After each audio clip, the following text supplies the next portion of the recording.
My family told everyone I'd failed. I just smiled, stayed quiet, and sat wordlessly beside my sister's hospital bed. Until the nurse faced me, bowed, and said, "Hello, Chief of Surgery." My sister's jaw dropped and my parents turned pale. You know that gut-wrenching feeling when you realize the people who should be your biggest cheerleaders actually want to see you fall? For years, my family dismissed me as a failure, a disappointment who could never measure up. They had no idea I was about to become the chief of surgery at one of the country's most prestigious hospitals. And then, in a moment I'll never forget, a single unexpected phrase ripped through their carefully constructed reality, forcing them to confront the truth. "Hello, Chief of Surgery." Can you even imagine the shock on their faces? My love affair with medicine began when I was just 7 years old. My grandfather, a man I adored, needed heart surgery. I still remember sitting in that sterile waiting room, clutching a children's book about the human body, every page a mystery I longed to solve. When the surgeon finally emerged, radiating competence and calm, he seemed like a superhero in a white coat. Right then I knew. I just knew. I'm going to be a doctor, I declared proudly on the car ride home. My dad, Richard Mitchell, glanced at me in the rearview mirror and just chuckled. "That's a nice dream, Sammy," he said, his voice laced with patronizing amusement. "But it takes a special kind of person to become a doctor. It's very difficult." Beside me, my sister Emily, only 5 at the time, piped up, "I want to be a doctor too." My mother, Diana, reached back to pat Emily's knee, a warm, beaming smile on her face. "Tau that I can see," she cooed. "You've got the brains for it, sweetheart." That was my first painful taste of the family dynamic that would define my entire childhood. Emily was the golden child. Bright. Charismatic. According to my parents, she was destined for greatness. Me. I was the steady, reliable one. The one who needed to set realistic goals. My father, a business executive, lived and breathed status and appearances. He'd clawed his way up and his family had to reflect his success. My mother, a former beauty queen, had traded modeling dreams for marriage and motherhood. Together, they created a household where achievements were measured by how impressive they sounded at cocktail parties. Emily, bless her heart, learned early how to play to that audience. She was theatrical, demanding attention, quick to showcase her wins, and even quicker to make excuses for her failures. I was quieter, more determined, less interested in the spotlight. Traits my parents naturally interpreted as a complete lack of ambition. By the time I was 10, the pattern was cemented. Emily's birthday parties were elaborate affairs. Professional entertainment, custom cakes. Afterthoughts. Usually a store-bought cake and whatever last-minute gifts my parents had grabbed. When I brought home straight A's in middle school, my father would nod absently. "That's nice, Samantha."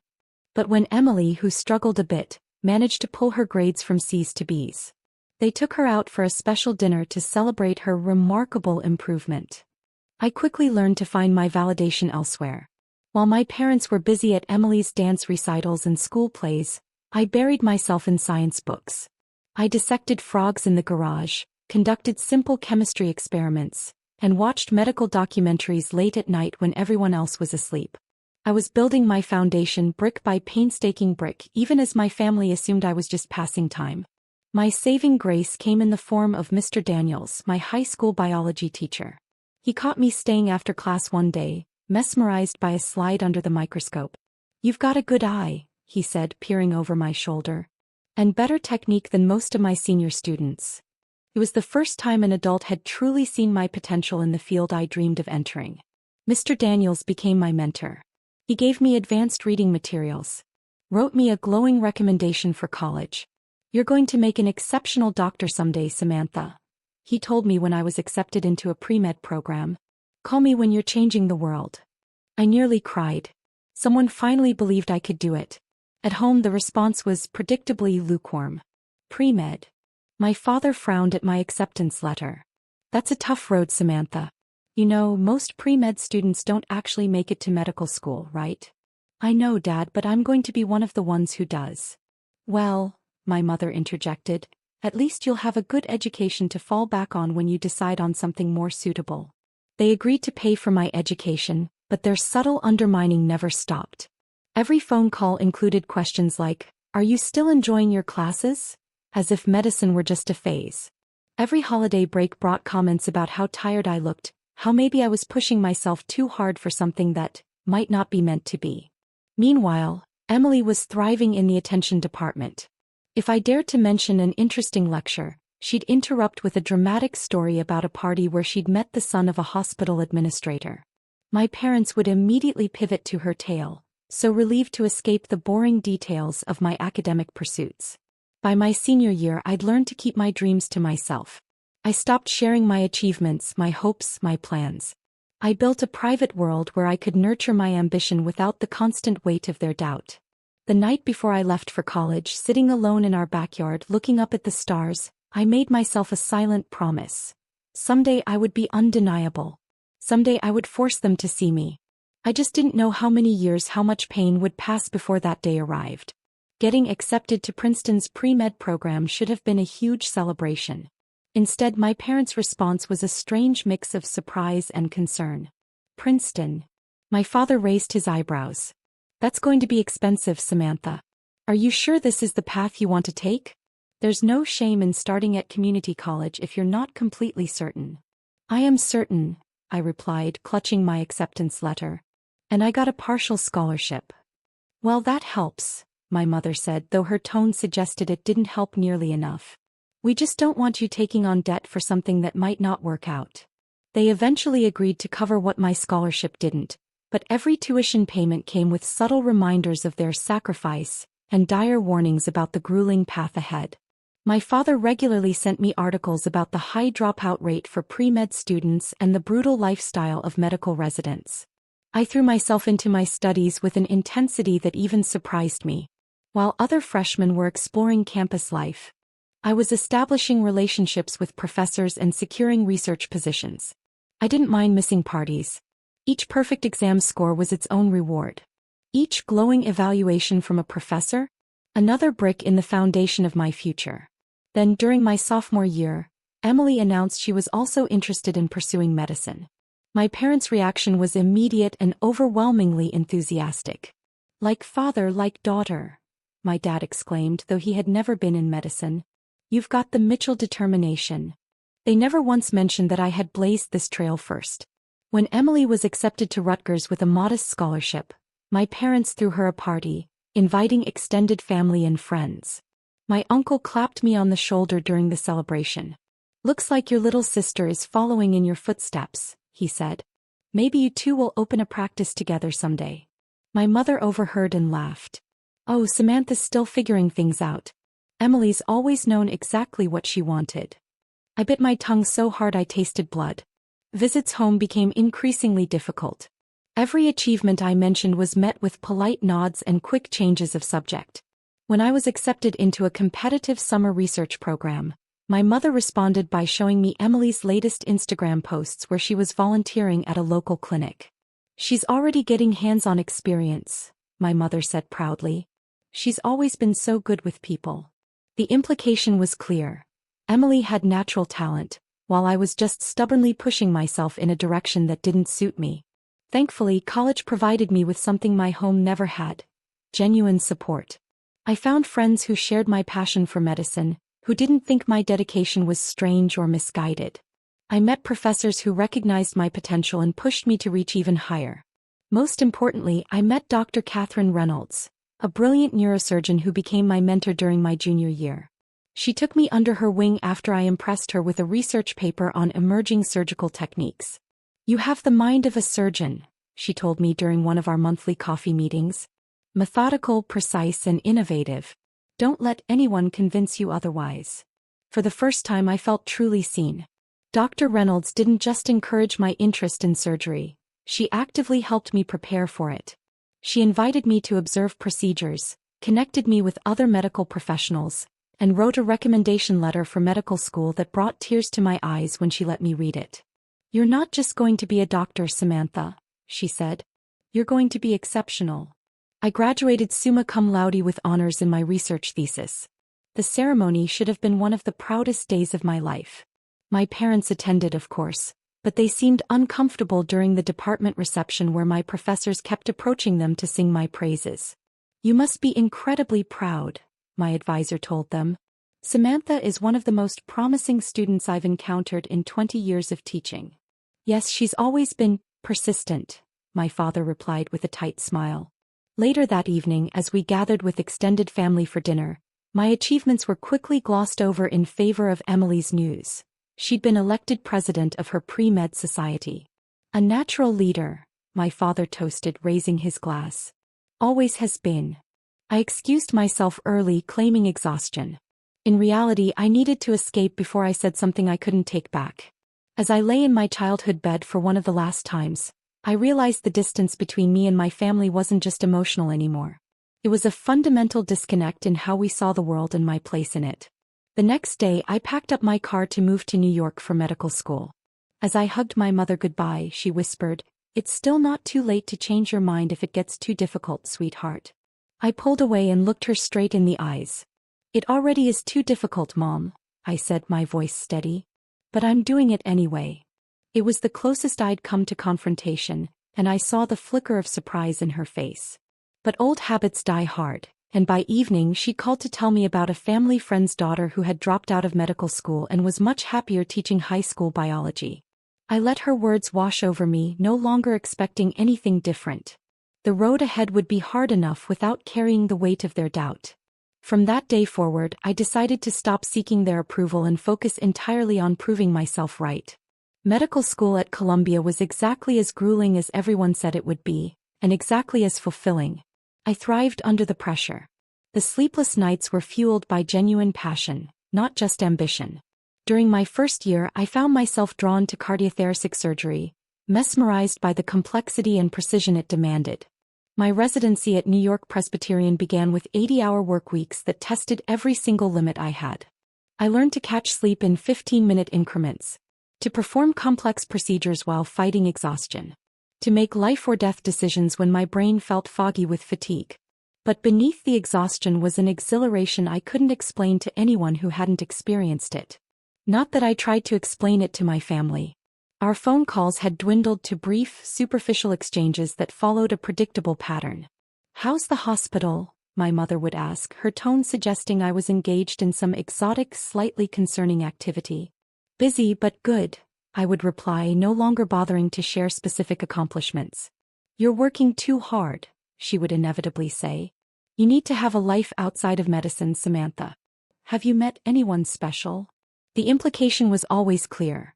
My career was something I should be fitting around the real priorities of marriage and family, not the other way around.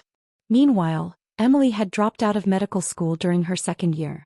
The story my parents circulated was that she had decided to pursue a more balanced lifestyle, and was taking time to reevaluate her priorities. In reality, she'd failed several key courses and was asked to repeat the year, something I learned not from my family but from a mutual acquaintance. My parents never mentioned Emily's academic struggles. Instead, they framed her decision as wise and self-aware. "Not everyone is cut out for that kind of stress," my father told relatives at Thanksgiving dinner.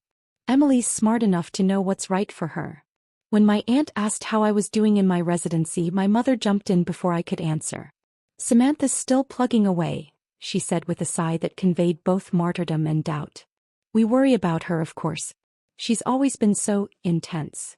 I excused myself to help in the kitchen, but not before hearing my father add, "The medical field has such a high burnout rate. We're just hoping she doesn't push herself too far before realizing it might not be the right fit." What hurt most wasn't their lack of faith. I'd grown accustomed to that, but the active undermining of my reputation within our extended family and social circle. I discovered through cousins and family friends that my parents regularly described me as struggling and overwhelmed. When I received a prestigious residency award, they never mentioned it to anyone. When I was selected for a specialized surgical fellowship, they told relatives I was still in school. My Aunt Margaret, my father's sister and the family truth-teller, pulled me aside during a Christmas gathering. "They're telling everyone you're barely hanging on," she said bluntly. "Richard told the Petersons you were considering a less demanding specialty because you couldn't handle the pressure. Is that true?" "Absolutely not," I said, feeling a familiar knot of anger and hurt. "I'm actually excelling. My attending physicians have recommended me for advanced training in minimally invasive techniques." Margaret studied my face. I thought so. Your parents have always had a strange blind spot when it comes to you, Samantha. I don't understand it, but I want you to know that not everyone in this family shares their perspective. Her words were a small comfort, but they couldn't erase the knowledge that my own parents were actively sabotaging my reputation. After that holiday, I made a difficult decision. I would stop sharing any career news with my family. The pain of having my accomplishments dismissed was bad enough. Knowing they were being twisted into failures was unbearable. I poured my energy into my work instead. During my 3rd year of residency, I contributed to a groundbreaking procedure that combined traditional surgical techniques with new imaging technology. The lead surgeon invited me to co-author a paper for the Journal of Cardiothoracic Surgery, my first major publication in a prestigious medical journal. When the article was published, my hospital held a small reception to celebrate. Colleagues and mentors congratulated me, acknowledging the significance of the achievement for someone at my career stage. Dr. Reynolds, who had stayed in touch throughout my training, sent flowers with a card that read, "The first of many. You're on your way." My parents didn't attend the reception. I hadn't invited them. When I mentioned the publication during our monthly phone call, my mother responded with, "That's nice, dear. Did I tell you Emily started her own wellness blog? She already has 500 followers." I began to distance myself from family gatherings, making excuses about work schedules and hospital commitments. The truth was, I could no longer bear to sit through hours of subtle digs and comparisons. Each interaction left me drained and doubting myself, emotions I couldn't afford in my demanding career. "You're never around anymore," my mother complained during one phone call. "Family should come first, Samantha." I wanted to ask when I had ever come first in their family, but I swallowed the words. "I'm building my career, Mom. It requires sacrifice." "Well, Emily manages to visit every Sunday for dinner and she has her business to run," she replied. Emily's business was a part-time job at a wellness center, supplemented by an allowance from our parents. I bit my tongue again. The irony was that while my family continued to expect my failure, my professional reputation was soaring. Attending physicians requested me for complex cases. Fellows and residents sought my guidance. By the final year of my fellowship, I was already being courted by multiple hospitals for prestigious positions. I learned to build my own family out of colleagues and friends who understood my passion and respected my dedication. I found mentors who pushed me to reach further and peers who celebrated my successes without reservation. It wasn't the validation I had once craved from my parents, but it was genuine, and based on my actual abilities rather than predetermined expectations. Still, in quiet moments after successful surgeries or professional recognition, I sometimes found myself wishing my family could see who I had actually become, not who they had decided I was. That wish would soon be granted in a way I never could have anticipated. By my early 30s, I had established myself as one of the rising stars in cardiothoracic surgery on the East Coast. My specialization in minimally invasive techniques had earned me recognition from industry leaders, and I had developed several procedural modifications that were being adopted by surgeons across the country. What no one in my family knew was that I had been approached by Massachusetts General Hospital with an unprecedented opportunity. They wanted me to consider the position of Chief of Surgery. At 34, I would be one of the youngest chiefs in the hospital's history, and one of the few women to hold the position. The recruitment process was intense and highly confidential. I flew to Boston for a series of interviews, presented my vision for the department and met with the hospital board. Throughout the process, I told no one in my family what was happening. Years of having my accomplishments diminished had taught me to protect my professional life from their influence. When the official offer came, I was sitting alone in my apartment overlooking Central Park. The email was followed by a phone call from the hospital director. "We believe you're the future of surgical medicine, Dr. Mitchell," he said. "We want you to lead our team into that future." After accepting the position, I sat on my balcony with a glass of champagne, watching the sun set over the park. I had achieved something remarkable, something undeniable. Part of me wanted to call my parents, to finally force them to acknowledge my success, but a deeper wisdom held me back. This moment was mine to savor, untainted by their doubt or dismissal. I decided to wait until I was settled in the role before sharing the news. I would tell them in person, I thought, when the achievement was already an established fact rather than a future promise. Before I could make those plans, however, My family orchestrated one final episode of dismissal that sealed my decision to maintain my privacy. My parents had organized a family dinner to celebrate Emily's engagement to a wealthy real estate developer. I flew in for the weekend, genuinely happy for my sister despite our complicated relationship. The dinner was at an upscale restaurant with extended family and friends gathered to toast the couple. I arrived slightly late due to a delayed flight and found the celebration already in full swing. My father was mid-speech, champagne flute raised. "We always knew Emily would find someone special," he was saying. "She's always had a gift for connecting with people, for knowing what she wants and going after it."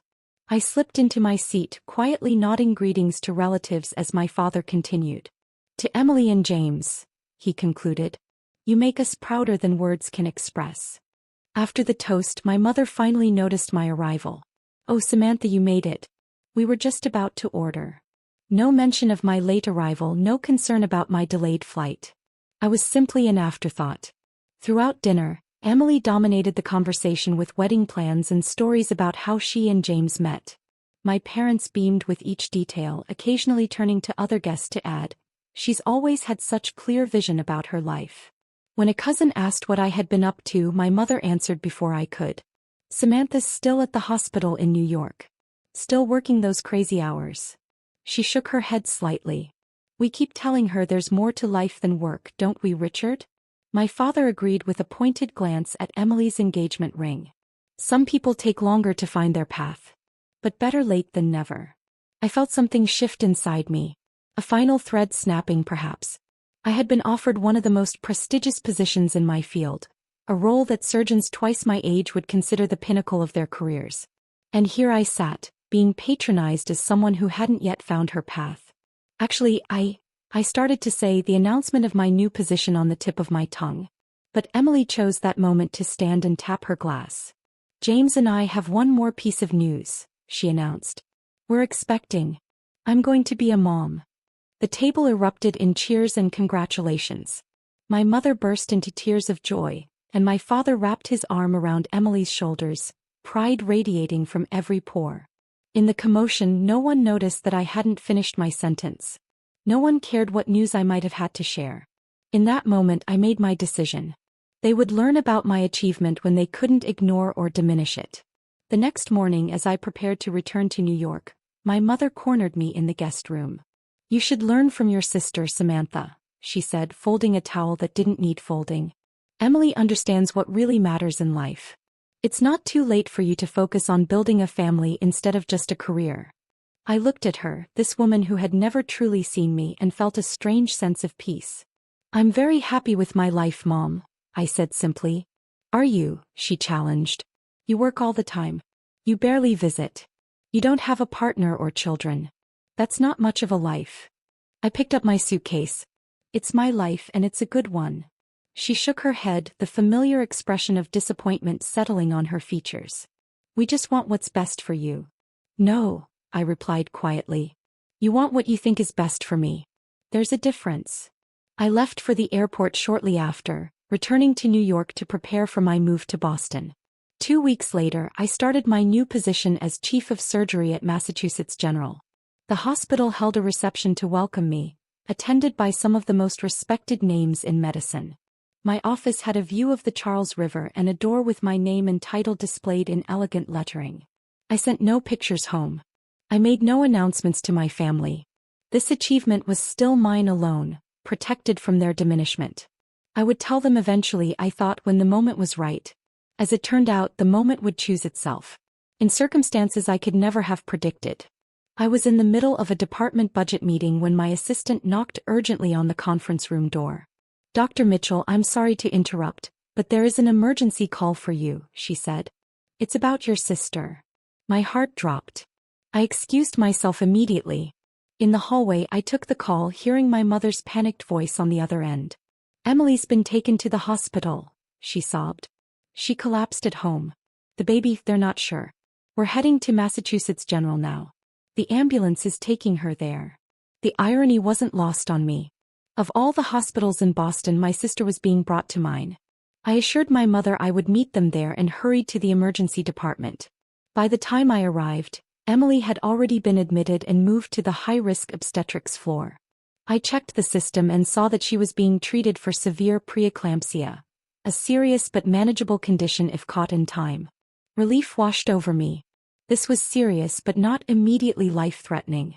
I made my way to her room, still dressed in my professional attire, but without my white coat or identification badge.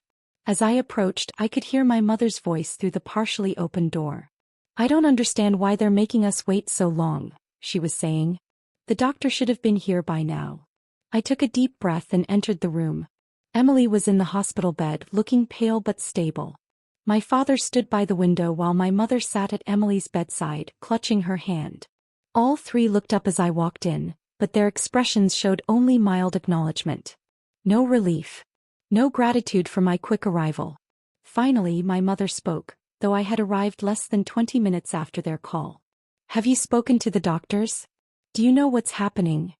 "I just got here, Mom," I replied, moving to Emily's other side. "How are you feeling?" Emily gave a dramatic sigh. "Terrible. They said my blood pressure is dangerously high. They're worried about the baby." I nodded. "Preeclampsia can be serious, but you're in the right place. Massachusetts General has an excellent maternal-fetal medicine team." My father turned from the window with a frown. "And how would you know that? You work in New York." The perfect opening to explain my new position, but something held me back. The familiar dismissive tone. The automatic assumption that I couldn't possibly know what I was talking about. Old patterns reasserting themselves even in crisis. "I keep up with hospital rankings," I said simply, deciding this wasn't the moment for revelations. Emily's health was the priority. My mother made a small noise of disapproval. "Well, I hope they send someone experienced to look after Emily. She needs the best care possible." "I'm sure they'll send someone very qualified," I replied, biting back the urge to tell her that as chief of surgery, I could personally ensure it. The next hour passed in uncomfortable silence, broken only by Emily's occasional complaints about her condition and my mother's fussing. When I offered to get more information about the treatment plan, my father waved me off. "The nurse said the doctor would be here soon. We don't need you running around asking questions and getting in the way." I sat down in the corner chair, observing the family dynamic as if from a distance. Even here, in a medical crisis in a hospital where I held the highest surgical position, I was still the outsider. The irony was almost laughable. My mother continued to make pointed comments about how some people were too busy with work to care about family, even as I sat right there, having dropped everything to be with them. My father checked his watch repeatedly, muttering about the inefficiency of hospital staff. Emily alternated between tearful worries about the baby and complaints about the uncomfortable bed and bland hospital food. Not once did anyone ask about my life, my work, or express genuine pleasure that I was there. I was simply expected to be present but invisible, supportive but silent. As the afternoon wore on, my father stepped out to make some business calls. My mother took the opportunity to lean closer to Emily's bed. "At least this might help Samantha understand what she's missing," she said in a stage whisper. "All that focus on career, and look at what really matters in the end. Family." I remained silent, watching Emily nod in agreement. Both of them seemingly forgetting that my career was dedicated to saving lives, including potentially Emily's and her baby's. The tension in the room was palpable when a nurse finally entered. She was carrying a tablet and checking Emily's vital signs when she glanced up and noticed me sitting quietly in the corner. Her eyes widened in recognition. I gave a small shake of my head, hoping she would understand my silent request for discretion. The nurse turned back to Emily. "The attending physician will be here shortly to discuss your treatment plan. We're monitoring your blood pressure closely, and so far the baby's heartbeat remains strong." "It's about time," my mother huffed. "We've been waiting for hours, actually." "It's been approximately 70 minutes since admission," the nurse corrected politely. "Dr. Bennett is one of our top maternal-fetal specialists." My mother sniffed, unimpressed. My silent vigil continued, a strange calm settling over me as I waited for the inevitable moment when worlds would collide. When my professional identity would crash into my family's perception of me. That moment was coming sooner than any of us knew. The door to Emily's hospital room swung open, and Nurse Jackson returned, this time accompanied by a young resident I recognized as Dr. Patel from the obstetrics department. They were checking Emily's chart when Nurse Jackson glanced up and saw me again. What happened next seemed to unfold in slow motion. The nurse straightened her posture, a look of professional respect replacing her earlier casual demeanor.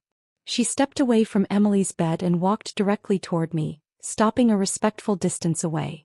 Then, to the astonishment of everyone in the room, she gave a slight deferential bow.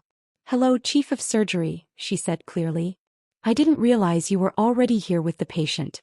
Dr. Bennett is on her way to consult." The silence that followed was deafening. I could almost hear the mental gears turning as my family processed what they'd just heard. Emily's mouth fell open, her usual dramatic flair failing her in genuine shock. My father, who had just returned from making his calls, froze in the doorway, his phone still in his hand. My mother looked from the nurse to me and back again, her expression shifting from confusion to disbelief. "There must be some mistake," she finally said with a nervous laugh. "My daughter works at a hospital in New York. She can't be." Nurse Jackson looked genuinely confused. "Dr. Samantha Mitchell has been our chief of surgery for the past 3 months, she stated matter-of-factly. "One of the youngest chiefs in the hospital's history." All eyes turned to me. I stood up slowly, smoothing down my silk blouse. "Thank you, Nurse Jackson," I said calmly. "Yes, I am familiar with the case. Dr. Bennett is exactly who my sister needs to see right now." The nurse nodded professionally, though I could see the questions in her eyes. Dr. Patel looked equally confused but maintained his professional composure. "We'll continue monitoring Mrs. Collins's blood pressure," he said, using Emily's married name. "The latest readings show it's still elevated, but has stabilized somewhat since admission." "Good," I replied. "Please keep me updated on any changes." As the medical staff turned their attention back to Emily, I watched my family's reactions unfold. Emily's shock had morphed into something more complex. A mixture of surprise, confusion, and what looked almost like betrayal, as if my success were somehow an act of aggression against her. My father had moved from the doorway to stand beside my mother, his expression hardening into something defensive. My mother simply stared at me as if seeing a stranger. "Chief of Surgery," she finally whispered, her voice barely audible. "But you never said anything. Would it have mattered if I had?" I asked quietly. Before she could answer, the door opened again and Dr. Bennett entered. She was one of our most respected specialists, a woman in her 50s with a commanding presence and exceptional clinical skills. She spotted me immediately. "Dr. Mitchell," she said with genuine warmth. "I didn't expect to see you here today." "Family emergency," I explained. "This is my sister, Emily Collins." Dr. Bennett's eyebrows rose slightly as she made the connection. "I see. Well, she's in good hands here." She turned to Emily with a reassuring smile. "Mrs. Collins, I've reviewed your case. The preeclampsia is concerning but manageable. We'll need to keep you hospitalized for monitoring until your blood pressure stabilizes." Emily, still processing the revelation about my position, simply nodded. "Dr. Mitchell," Dr. Bennett continued, addressing me professionally. "Based on the initial assessment, we're considering beginning magnesium sulfate as a precaution against seizures. Given your sister's current condition, would you concur?" The room seemed to hold its breath as Dr. Bennett deferred to my medical opinion, an unmistakable acknowledgement of my authority and expertise. "Yes," I replied after a moment's consideration. "That seems appropriate given the severity of her symptoms. I'd also suggest continuous fetal monitoring for the next 24 hours at minimum." Dr. Bennett nodded her agreement. "Exactly what I was thinking. I'll order that right away." My father finally found his voice. "Now wait just a minute," he interjected. "Are you saying my daughter is making medical decisions about her sister? Isn't that some kind of conflict of interest?" Dr. Bennett looked surprised. "Mr. Mitchell, your daughter is one of the most respected surgeons in the country. While obstetrics isn't her specialty, her medical opinion is highly valued. However, I am the attending physician and will be making all final treatment decisions." He turned back to me. "Will you be staying for the treatment discussion?" "Yes," I said, meeting my father's gaze steadily. "I'd like to hear the full plan." As Dr. Bennett began explaining Emily's treatment in detail, other hospital staff filtered in and out of the room. Each one acknowledged me with the same respect, "Dr. Mitchell," or "Chief," creating an undeniable picture of my professional standing. My mother, who had been uncharacteristically silent, suddenly reached for my hand. "Why didn't you tell us?" she asked, her voice small. I gently withdrew my hand. "When have you ever truly wanted to hear about my success, Mom?" Her face flushed. "That's not fair. We've always supported you." From the bed, Emily made a scoffing sound. All eyes turned to her. "Oh, come on," she said, some of her usual dramatic flair returning. "We all know Samantha was never the favorite. You guys made that pretty clear." My father stepped forward, his businessman instincts kicking in as he attempted damage control. "Now's not the time for family drama, Emily. You need to focus on getting better." He turned to me with a stiff smile. "Samantha, we've always been proud of you. You know that. We just worried about you working too hard." The practiced ease of his revisionist history was almost impressive. In any other circumstance I might have let it pass. Might have accepted this meager olive branch for the sake of peace. But standing in my hospital, surrounded by colleagues who respected me for exactly the qualities my family had always dismissed, I found I no longer needed to compromise. "No," I said simply. "You weren't proud of me. You were waiting for me to fail." Dr. Bennett, sensing the tension, tactfully excused herself. "I'll check back in an hour. The nurse will start the magnesium sulfate immediately." As the door closed behind her, my father's facade cracked. "That's ridiculous. We always supported your interests." "My interests?" I repeated. "You mean my career? The one you told everyone was falling apart? The one Mom suggested I should abandon just yesterday to focus on building a family?" My mother had the grace to look embarrassed. "We didn't know you were so successful." "That's exactly the point," I replied. "You never asked. You never wanted to know. You decided years ago who I was and what I was capable of, and you never bothered to update that assessment, even when the evidence was right in front of you." Emily, never one to stay out of the spotlight for long, interjected. "Well, you could have told us you were some big-shot doctor. It's not like we wouldn't have been happy for you." I looked at my sister, really looked at her, and felt a surprising wave of compassion. Emily had been shaped by our parents' expectations just as much as I had, just in the opposite direction. She had been told she was exceptional for so long that she'd never had to prove it. What might she have accomplished if she'd been held to higher standards?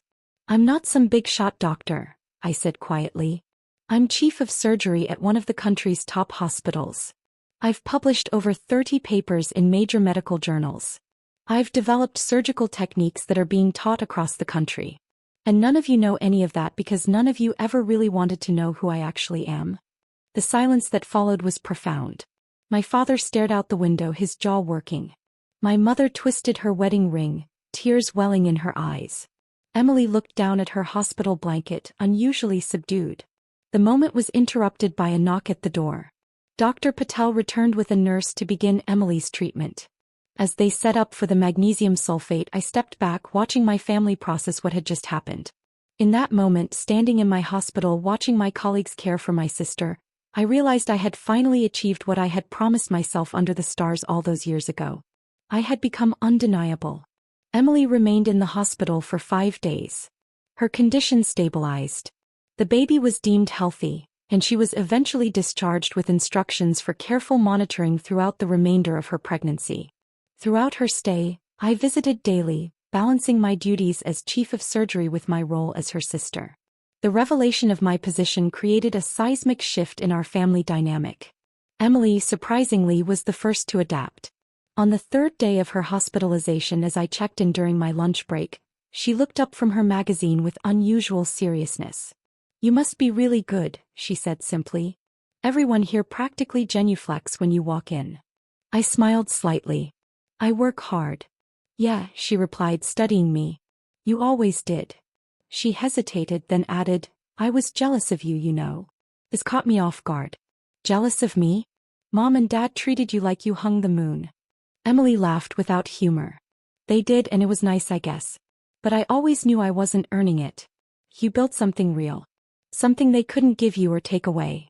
She rubbed her pregnant belly absently. "I never had that." It was perhaps the most honest conversation we'd ever had. As Emily's discharge approached, we began tentatively rebuilding our relationship, not as competitors in our parents' attention economy, but as adults with our own strengths and weaknesses. My parents' adjustment was more complicated. My father attempted to rewrite history, claiming he had always believed in me, but had simply been pushing me to excel with his doubt. My mother vacillated between pride in my accomplishments and hurt that I had kept them secret. "We're your family," she said during a private moment in my office where she had asked to speak with me. "Families shouldn't have secrets. Families shouldn't make their children feel like they're constantly falling short either," I replied gently. "Every time I achieved something, you found a way to diminish it. Eventually, I stopped sharing because it hurt too much." "We never meant to hurt you," she insisted, tears welling in her eyes. "We were just worried. Medicine is such a demanding field and you are always so intense." "That intensity is what makes me good at my job, Mom," I said. "It's not a flaw to be corrected. It's a strength to be channeled." She nodded slowly, though I wasn't sure she truly understood. Old perceptions die hard, and my parents had spent decades viewing me through a particular lens. It would take time and consistent evidence to reshape their image of me. As weeks passed, I established clear boundaries. I declined their initial flood of invitations to family events, explaining that my schedule as chief of surgery was demanding and inflexible. When I did accept an invitation for Sunday dinner a month after Emily's hospitalization, I left when my father began introducing me to neighbors as "our daughter," the doctor, with the same tone he might have used for "our daughter, the circus performer." Technically accurate, but tinged with subtle disbelief. "I've worked hard to earn my position and the respect that comes with it," I explained as I collected my coat. "When you're ready to respect it too, we can try this again." My Aunt Margaret called the next day. "Good for you," she said without preamble. "Richard's been getting away with that condescending attitude for years. It's about time someone called him on it." Gradually, tentatively, a new family dynamic began to emerge. My parents learned that my success wasn't a phase or a fluke, but a sustainable reality. Emily, to everyone's surprise, including possibly her own, developed a genuine interest in patient advocacy after her experience and began volunteering at a support group for high-risk pregnant women. 6 months after the incident, as my family now referred to it, I invited them to the hospital's annual fundraising gala. I was being honored for pioneering a new minimally invasive cardiac procedure, and I decided it was time for them to see me in my professional element. The evening was transformative. My parents watched as hospital board members, renowned physicians, and grateful patients approached me with genuine respect and admiration. They listened as the hospital director described my contributions to the field. They witnessed, perhaps for the first time, who I had become when they weren't looking. "I had no idea," my father said quietly as we stood at the reception afterward. "The way people talk about you, you're really changing lives." "That's why I do it, Dad," I replied. "It was never about proving anything to anyone. It was about being who I was meant to be." He nodded, a complexity of emotions crossing his face. "I'm sorry we didn't see it sooner. It wasn't a complete transformation. Decades of patterns don't disappear overnight, but it was a start.